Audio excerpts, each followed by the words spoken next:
Once again, changing the world with 3 questions at a time. It's your guy, MJ Knight, and let's get straight into the questions. Number 1, from the Firebird Phoenix. What a surprise. Quote, kind of a controversial topic here, but since the 8th generation video consoles are now released to the world, what are your honest opinions about the Xbox One, the PS4 and the Wii U? Also, what do you think of the fanboy console wars flooding the internet lately? Let me just comment on the fanboy wars. I pay no attention to it.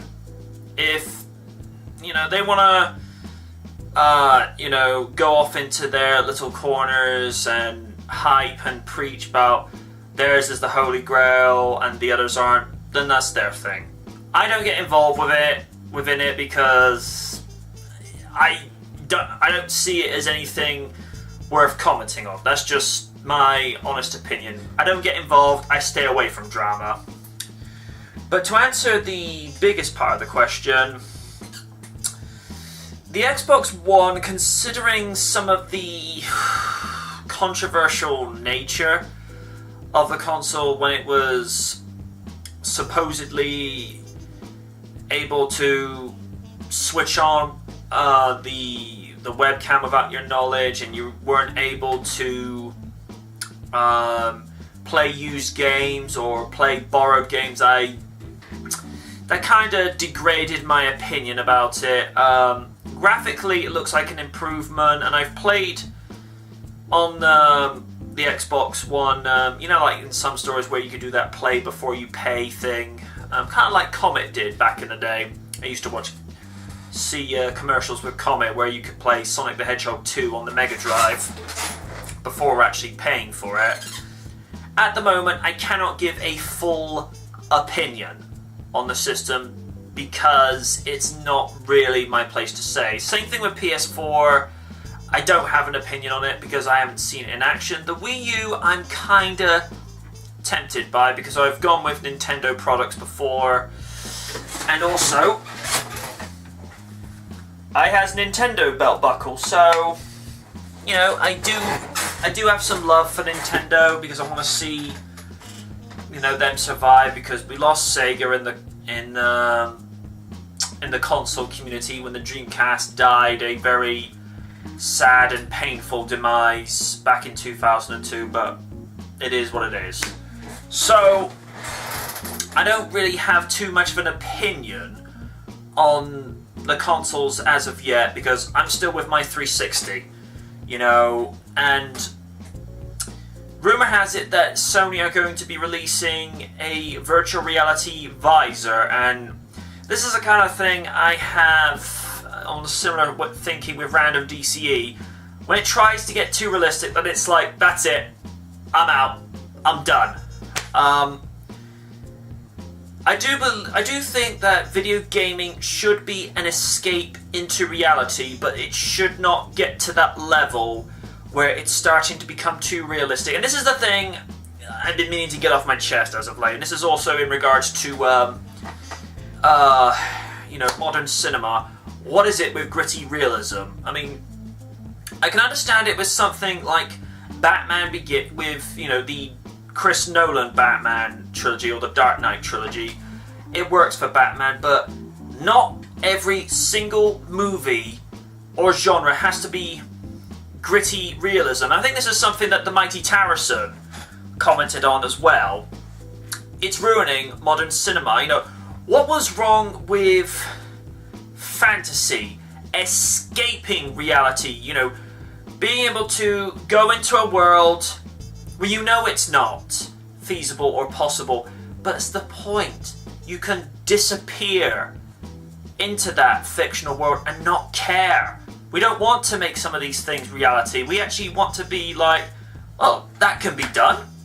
It's like, it's fantasy. Just, just switch off. Don't try and do this sort of shtick where you think, oh no, that's too far-fetched, I'm not digging the realism. You're there to be entertained. Screw the realism. And it's a similar thing with video gaming. This is one of the reasons why I don't play Need for Speed so much anymore, because they try to make it too realistic. I don't want realism, you know? Anyway, after that long-winded approach, on to question 2. It's from my good friend, the Co92. I know that is not him knocking on the door. And this is from his Twitter, at the Co92. There's your plug for the day. Do you think that the people give the 2000s and the 2010s a lot of flack for being terrible decades? In a similar regards to the drama of fanboy console wars, I really don't pay too much attention to this. Now, there are some things from the last decade and this decade that I would rather not pay attention to it, like most modern music, like with dubstep music, for example. I heard 20 seconds of that. I want those 20 seconds back. Leave it at that. Girls Aloud, I think, are terrible, my opinion.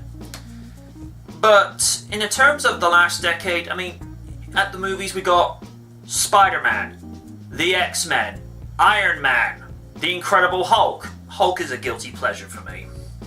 And into this decade, we've had the Avengers and Man of Steel.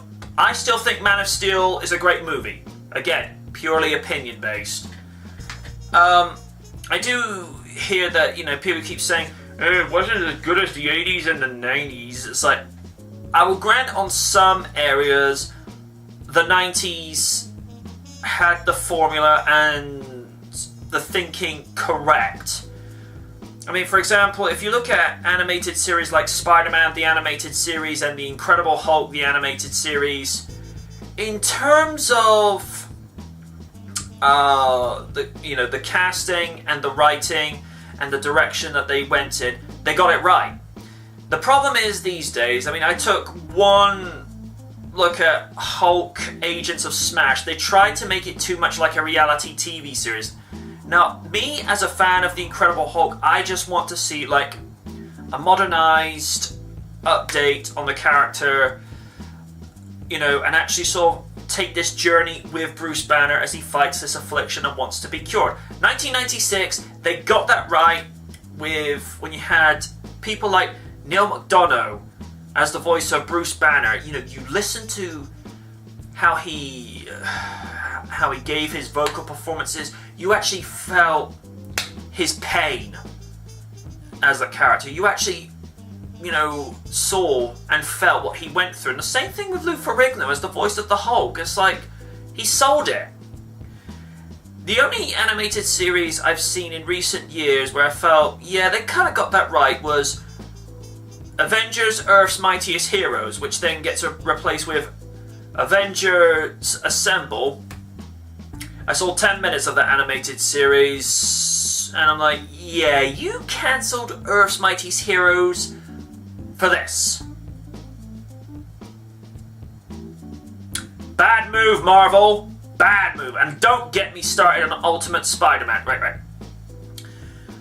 The kid who actually voices Spidey, when he had appeared as Spidey as a guest star in Earth's Mightiest Heroes, given the proper voice direction, it's like, okay, he was good. In this, it's like, he's kind of being snarky in a bad way. I know Christopher Daniel Barnes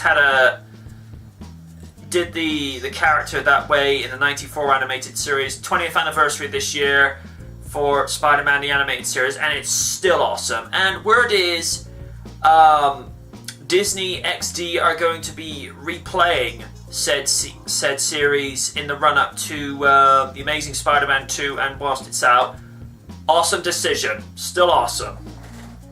I think that the people that narc on the 2000s and the 2010s, it's like, in terms of TV, in the 80s and 90s, I will kind of agree that TV got it right, but here's this little thing that some people choose not to do. If TV is terrible, why don't you just do this little thing and actually switch it off? They're not going to listen to you because, and this is the thing that, I forget who the guy's name that did this near half-hour video on the current state of WWE, but he nailed it to the point. You really want to send a message to these people: don't watch the shows. Don't buy the merchandise. Don't talk about it on YT, Twitter, or the book. Just stop watching. You want to get reality TV turned down or toned out or got rid of completely. I grant the last one's a bit unfeasible, but you really want to make a change and have TV you want, you know, whether it's American or United Kingdom, just switch off. Don't watch these shows, because by watching the shows, you're giving them ratings. By buying the merchandise, you're giving them your money. You want to hit these people, you hit them in the two places it hurts the most: ratings and their wallets.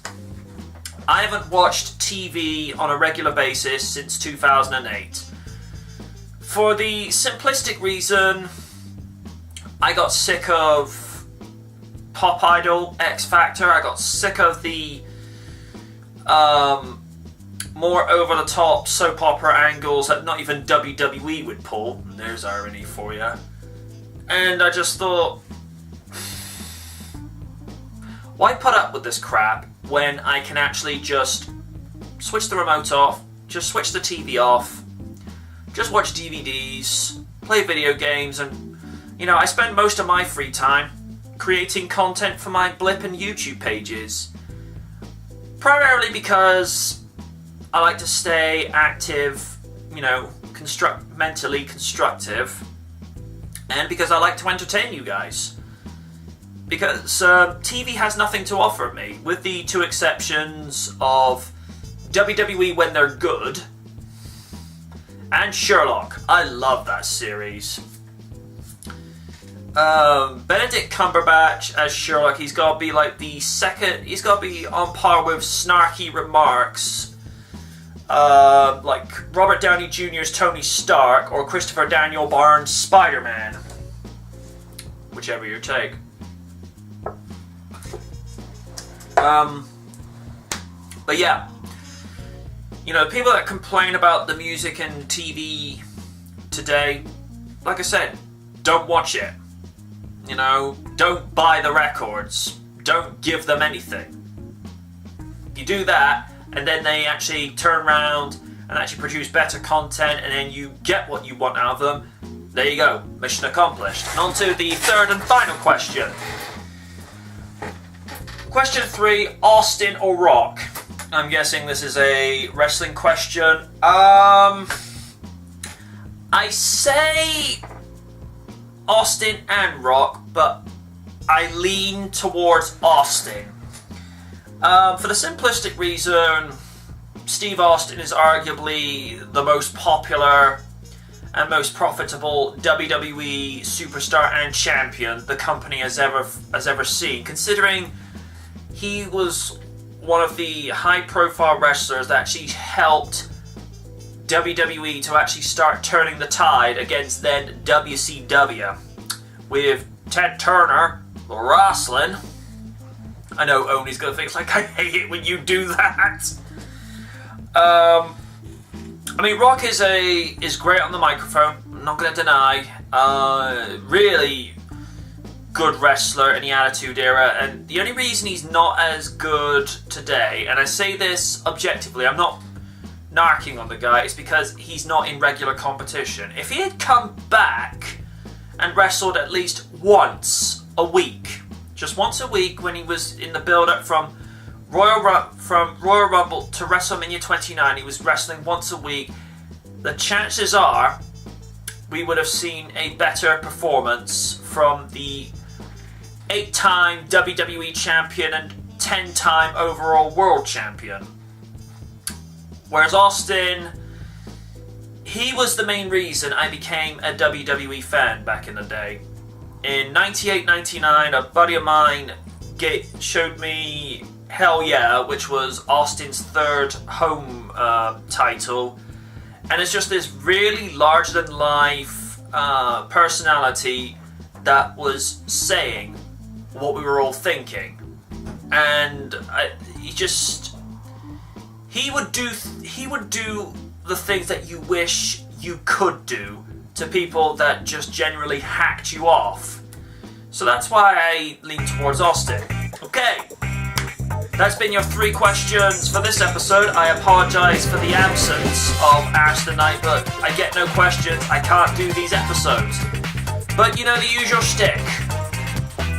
Either send your questions to the book, Twitter, or comment section below. Class dismissed.